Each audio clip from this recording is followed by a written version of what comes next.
Estamos de volta com o professor Henrique, a professora Cláudia Maria Petri.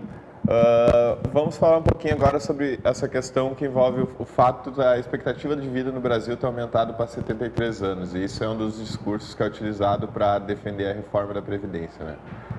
Mas a questão é que a gente sabe que principalmente as camadas mais pobres da população tendem a não viver até essa idade, né? O importante, me parece, é nós sabermos o que a estatística significa.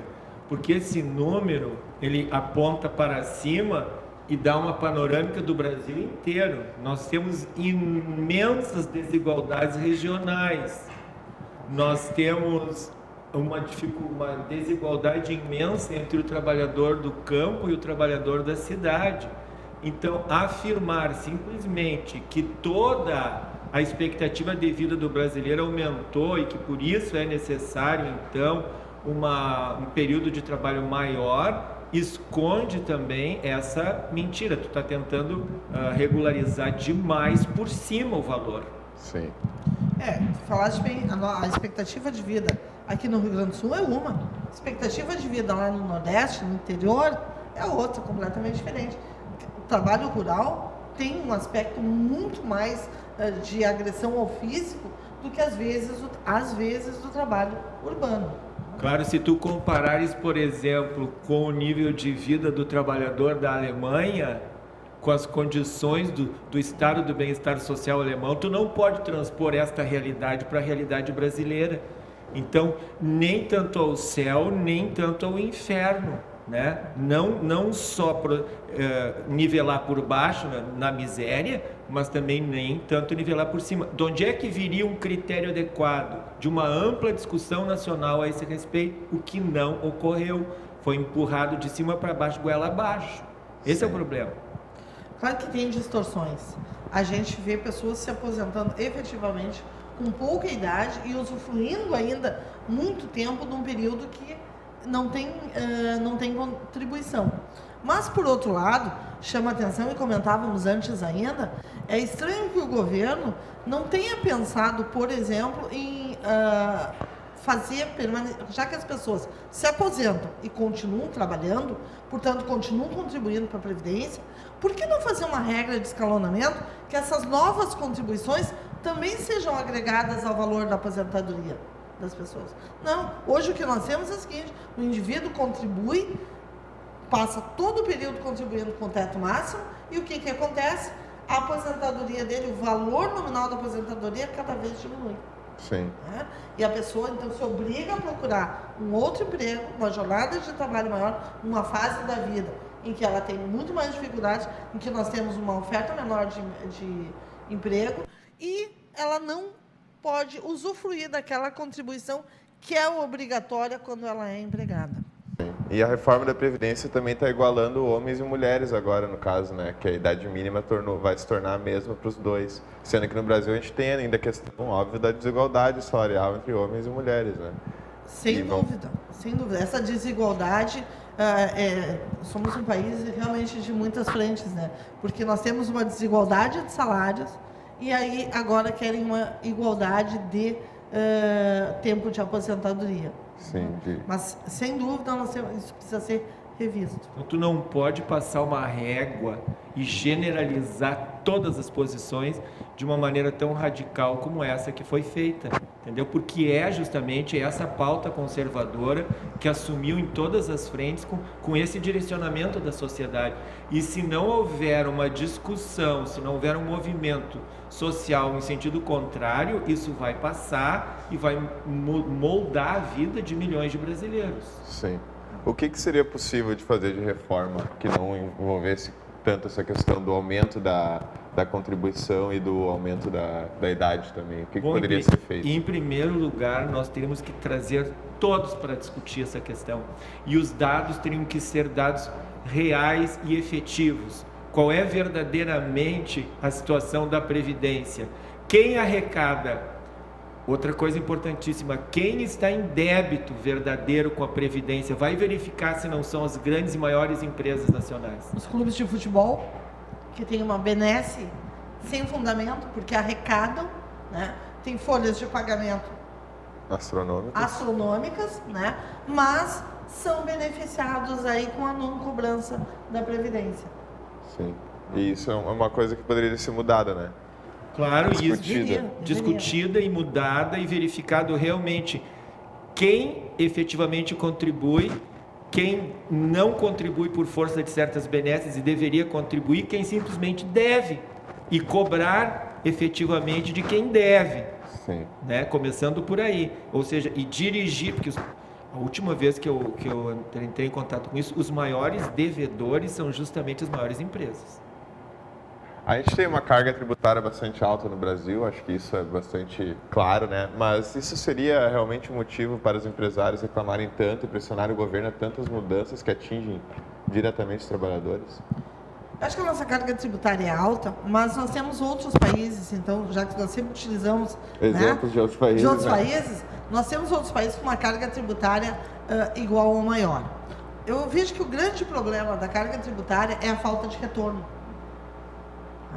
Nós temos estradas ruins, nós temos um sistema de saúde muito difícil. Não vou dizer que ele é ruim, porque eu sempre digo que ainda bem que nós temos o SUS, porque ele atende muita gente. Mas muitos de nós acabamos nos utilizando aí de um plano de saúde, porque não conseguimos ter o atendimento integral pelo SUS, como deveria, já que nós somos contribuintes também da Previdência. A questão da educação, há um desmantelamento das escolas. Nós temos, com certeza, muitos problemas de greve, pelo não pagamento, pela falta de condições das escolas. Então, o que acontece? Além de contribuir com seus impostos com um percentual que também seria destinado à educação, nós nos obrigamos a, na medida em que queremos um estudo um pouquinho melhor para os filhos, a buscar a educação paga. E aí?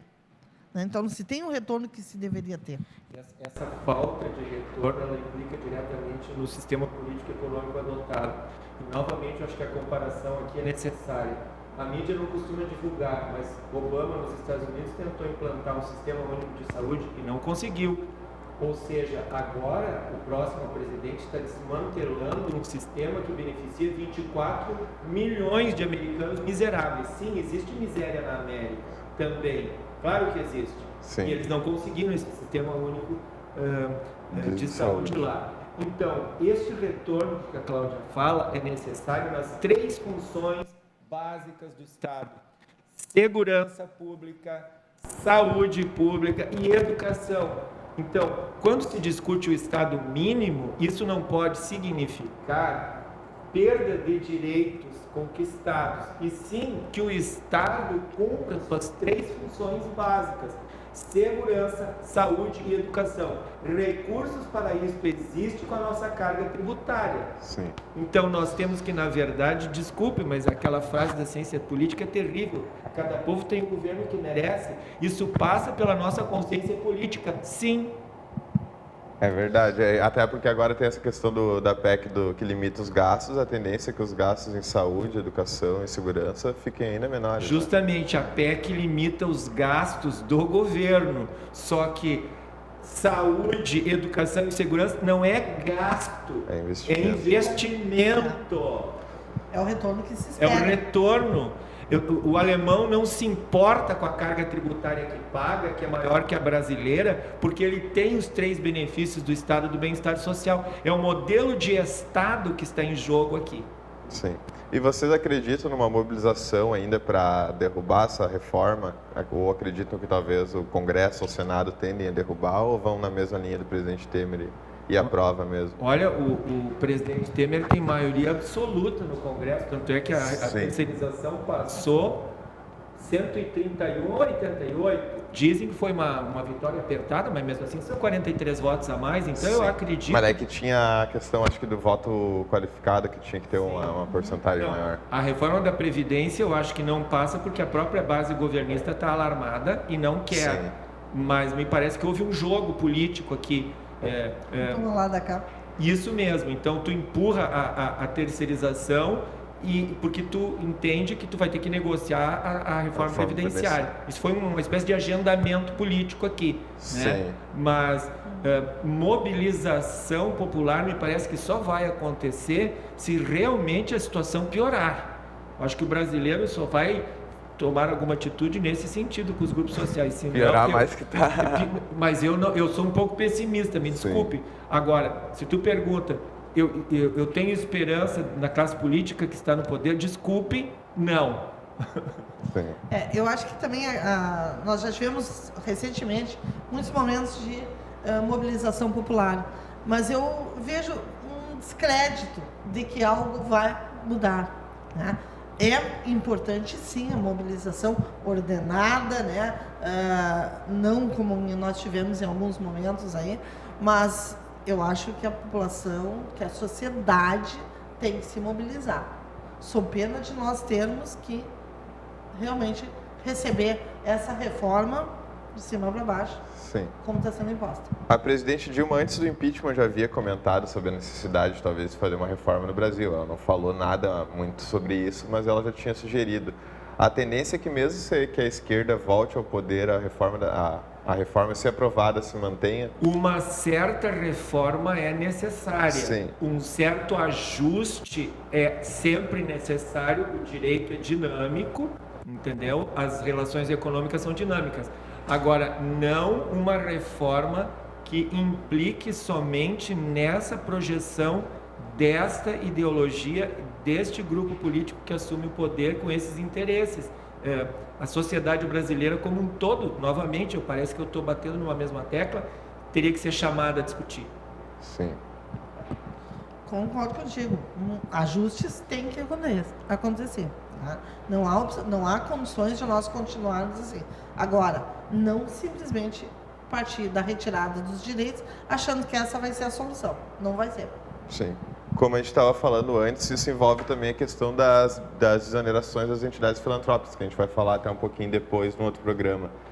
Mas rapidinho, como é que isso também atinge o sistema, na verdade, brasileiro, que essas entidades prestam serviço de saúde, segurança, educação? Na verdade, se isso efetivamente ocorrer, o que eu espero que não, acho difícil que venha acontecer, as entidades vão ter que trabalhar com o quê? Só pensando na sua manutenção no lucro. E aí? E esses universitários, né? Esses outros programas que precisam desse apoio, né? Ou dessa isenção, melhor dizendo. Então, vai ser realmente bastante complicado. E novamente, o que está em jogo aqui é um processo de fiscalização. Nós vamos ser honestos aqui. Ocorrem abusos na classificação de filantropia? Com certeza. Então, aí é dever do Estado, é dever da sociedade civil organizada fiscalizar. Mas simplesmente dizer que todas as entidades filantrópicas de educação, por exemplo, de saúde, sofrem dessas distorções é absurdo. Eu não posso produzir uma generalização desta ordem e estabelecer uma cobrança que venha ainda prejudicar mais certos serviços indispensáveis que estas entidades filantrópicas, principalmente de educação e saúde, prestam para o país. Há distorções? Com certeza. Então, fiscaliza e faça com que as leis que nós já possuímos sejam efetivamente cumpridas. Essa é a saída, não há outra. Muito obrigado pela presença de vocês. Nosso programa vai chegando ao fim. Fique acompanhando a programação da Vale TV. Até o próximo programa. Tchau, tchau.